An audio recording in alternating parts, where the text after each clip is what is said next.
Okay, please join me in a show. Put your palm together if you can.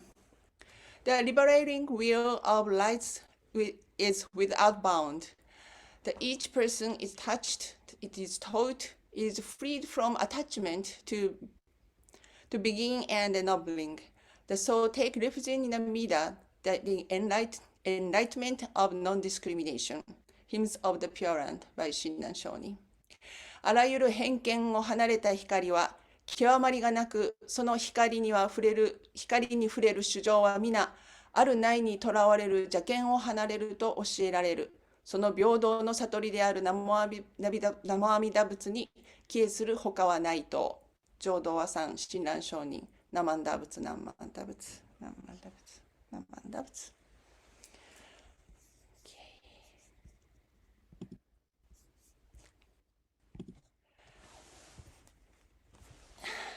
So happy New Year, everyone. I hope you all had a wonderful holiday seasons with your family and friends. Looks like some people are still having the holiday New Year's party this weekend too. So welcome to the Twin Cities Sanga's New Year's Day service. Today. So it is already past a week since that started the new year 2023. But today is a special service for the celebrating the new year and then gathering to reflect upon and learn from past, last year, maybe some mistakes, and then with the new resolutions, endeavor to live a life in a Nembutsu. So do you have any New Year resolutions? Can you raise your hand if you have one? Anybody? Or if your camera is you can off, you can click at the bottom of the screen. Yeah, thank you. Yeah, thank you. So maybe we can share your New Year resolutions later today after the service, the discussion sessions. So I'm looking forward to hearing from everyone because I haven't set up my mind yet for my resolutions. So it might be very helpful to listen to your resolutions to choose one for myself. One more question for all of you. So do you still remember what was your New Year's resolutions last year? Who remember that the last year's New Year's resolutions? Can you raise your hand? Oh, one, two, great. Wow, amazing. So it must be maybe you have touched the goal or like close to the goal, right? Yeah, if you remember the reaching, if you remember and then reaching your goals and achieve your resolutions, it is excellent. But it is okay if you forget your resolution, just like me. All things are impermanent in this world. So our mind is impermanent and constantly changing. So it is the way it is. So I think it is okay. But it is always good to have a time to mark or division in our life, the starting a new year's, to refresh your mind and then set the new goals. And it is okay to forget. So we can set up another goals anytime we need. I will talk about a little bit about the New Year's in Japan. So the New Year is one of the most important holidays for the Japanese people in Japan. So until the end of the Second World War, so everyone celebrated to the becoming 1 year older on the New Year's Day, which is so regardless of their real birthday. So the traditional Japanese system of age reckoning, or it's called a kazoedoshi in Japanese, means counted years. So which increments one's age on the New Year's Day. So there was no 0 years old. So when you were born, you were already 1 year old. And then the first New Year's Day comes and you become 2 years old then. So it is different age counting system. So they used to celebrate everyone's birthday on New Year's Day. So that's why New Year's Day is very important for Japanese people. But it used to be. So now it's they count their age is the same way as here. So the most Japanese go back to home, parents, grandparents' home, just like a Christmas or Thanksgiving here in US. So many companies, businesses are closed for the first 3 days, and the schools are closed for 1 week and more. So during the season. So people decorated their homes, so entrance with a particular things like shime kazari. I'm just gonna show some pictures of the shime kazari and other Japanese decoration today. Hold on a second.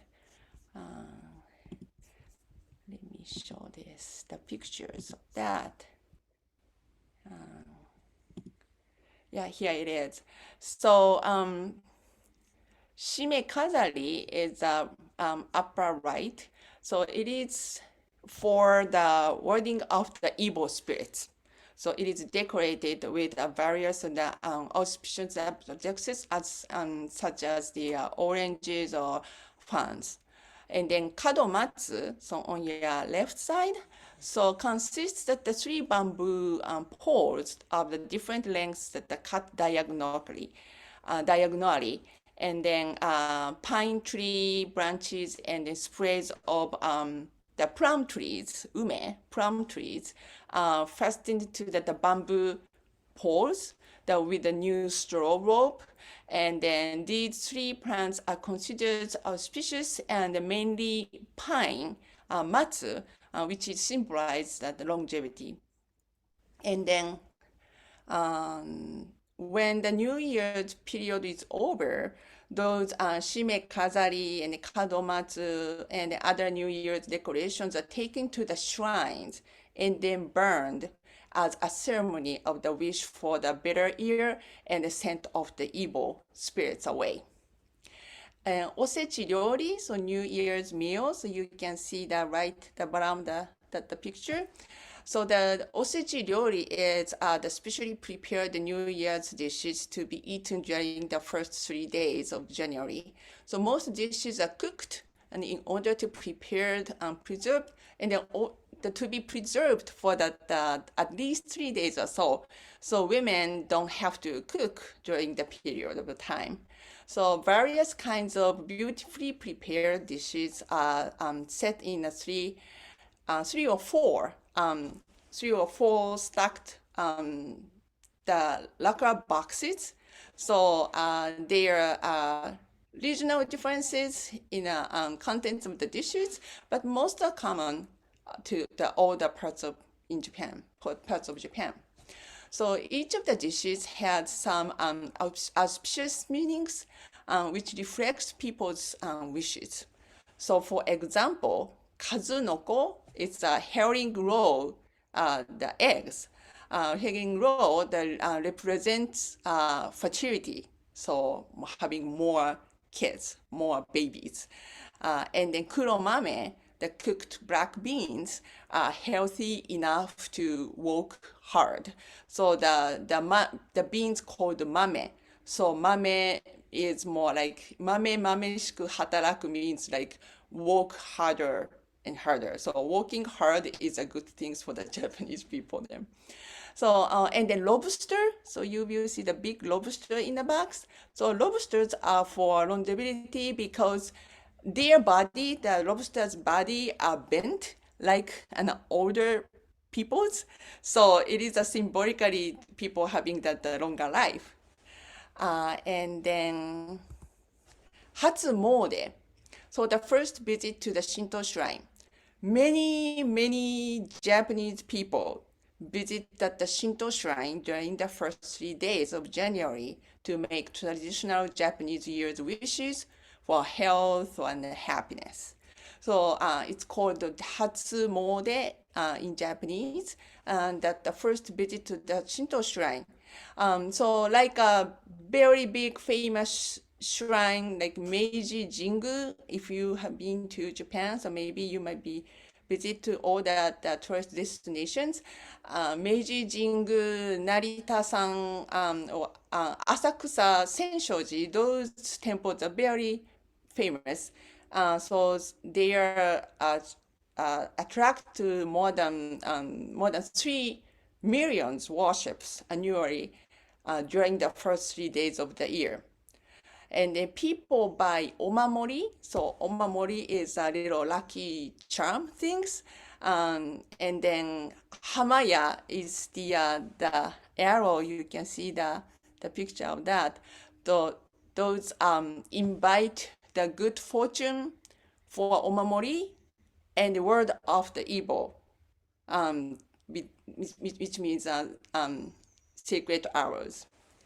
So that by visiting shrines, buying charms, and then making money offering, some people offered a lot, the cash that's thrown to the boxes in the shrine, at the shrine, so the people can gain good luck, uh, longevity, wealth, business business prosperity, academic success, or like passing the entrance examination, going to the better high school or colleges, driving safety, the victory for the sports or businesses, and then investment, maybe a gambling too. So that's all they believe to going to the Shinto shrine on the New Year's Day. So New Year's decorations, activities, and all the special meals have auspicious meanings. And so I wish and then pray for good luck. So that is what they believe. So the most Japanese do not have strong faith in any region. So it's the basically said, but that they don't have any religion they believe in. That's they many people said. But most people go to the shrine and temples to pray for the luck on the new year. Jodo Shinshu followers. Jodo Shinshu people are said not to believe in superstitions or pray for good luck. So most of them don't visit to the Shinto shrine to pray. Why? So putting hand together, and then we say Nenbutsu, Namo Amida Butsu. So, but it is not the same. So it is not action for asking or praying for something to Buddha. So Namo means to bow down or to be humble, to let go your self-centered thinking. Amida Butsu is the name of Buddha. So Amida Buddha is not a being or something who controls our lives or giving something to us or punishes us or anything like that. So it is formed to try to understand what it means.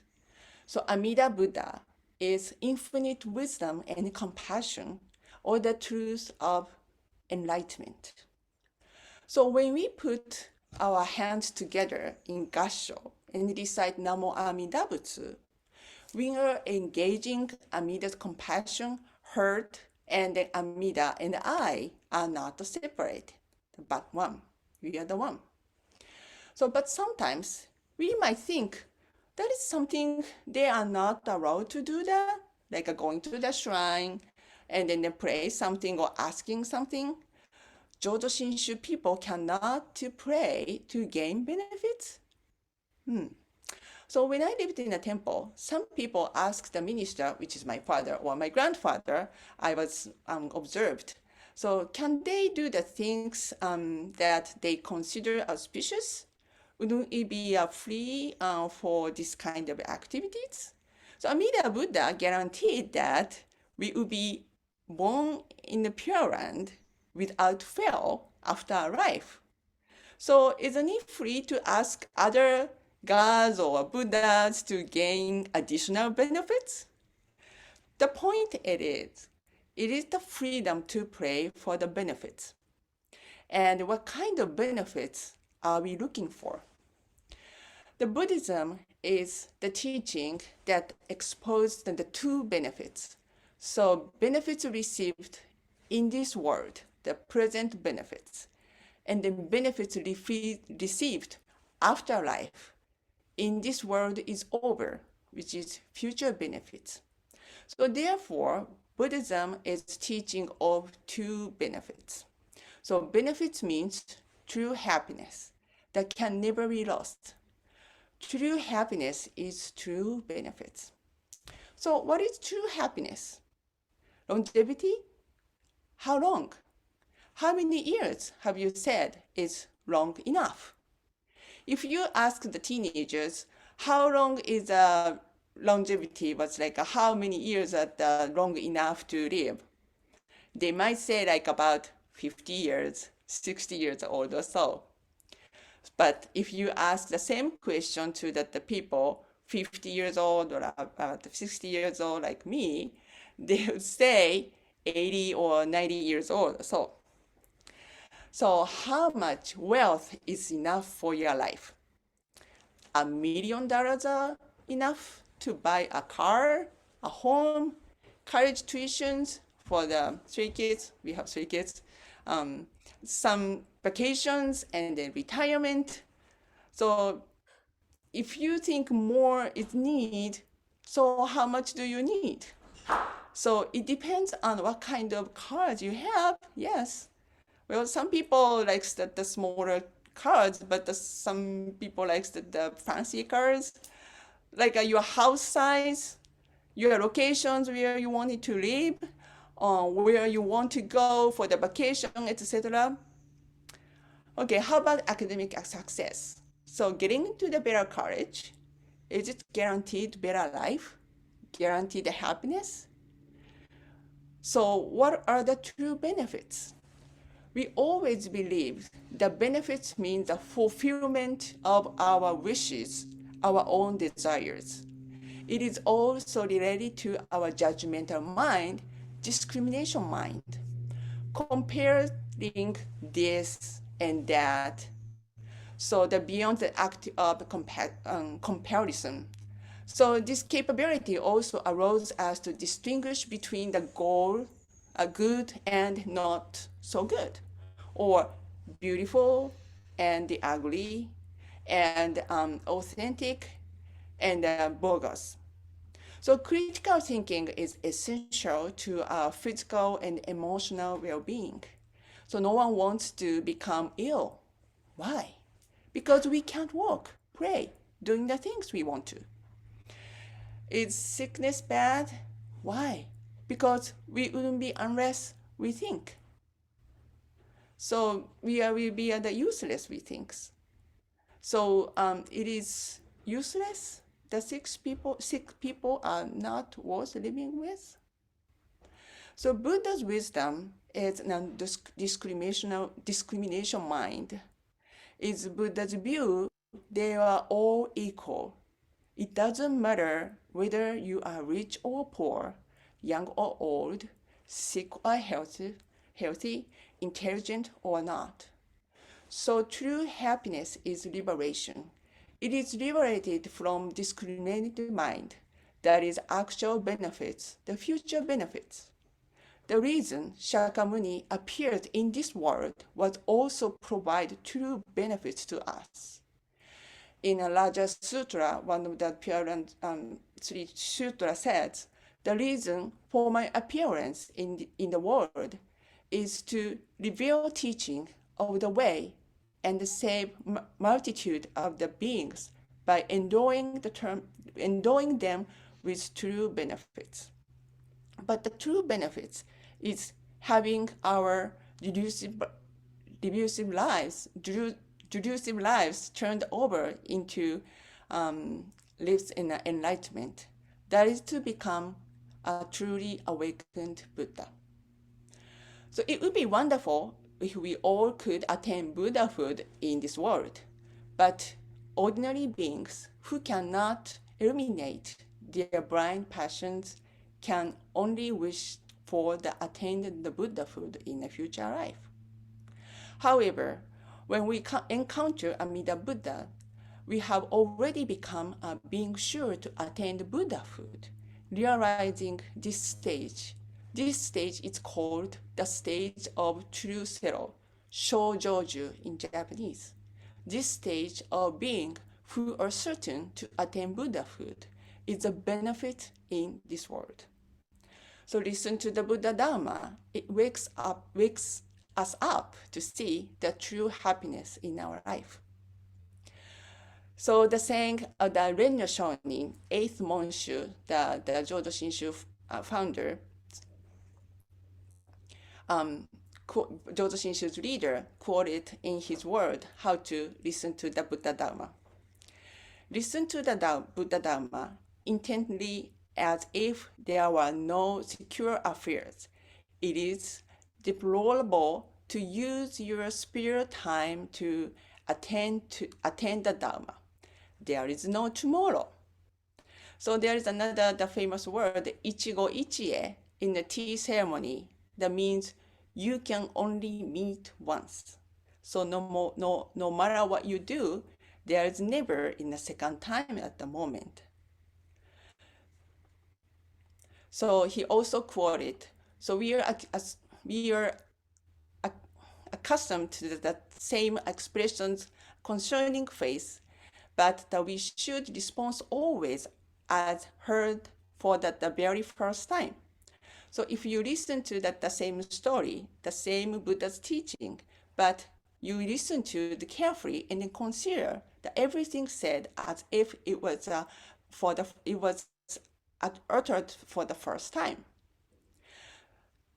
So on today's New Year's Day service, please keep listening to the Buddha Dharma this year again, even though you might think that you already heard the same stories before. So before end of my talk, I'd like to tell you about one of my New Year's resolution, which is remember this year's resolution until the end of this year, which has never happened before. I'm not a perfect person who needed to hear the Buddha Dharma for the first time whenever I listen to. So this year is the year of rabbit. So rabbits run very fast. But I think we also need to be careful not to run too fast. But if you slow down too much, the turtle will overtake you. So let's spend the New Year's resting just at the right moment, right amount. So Shell will announce that the Twin Cities Sangha schedule for this year after service. So we plan to have a hybrid service, so which is in person and then broadcasting on the Zoom at the same time from April 7 times this year. So and we are very excited about we found a new place for it. So I'm really looking forward to seeing each other in person again. And then we are planning that some study sessions also. So as a Jodo Shinshu Sangha, so we are open to everyone, open to anyone. So please keep attending the services and then bring your family and their friends if they are interested in, and then maintain support for our Sangha this year. So please join me in Gasho and then recite Nembutsu. Namo Amida Butsu, Namo Amida Butsu, Namo Amida Butsu, Namo Amida Butsu, Namo.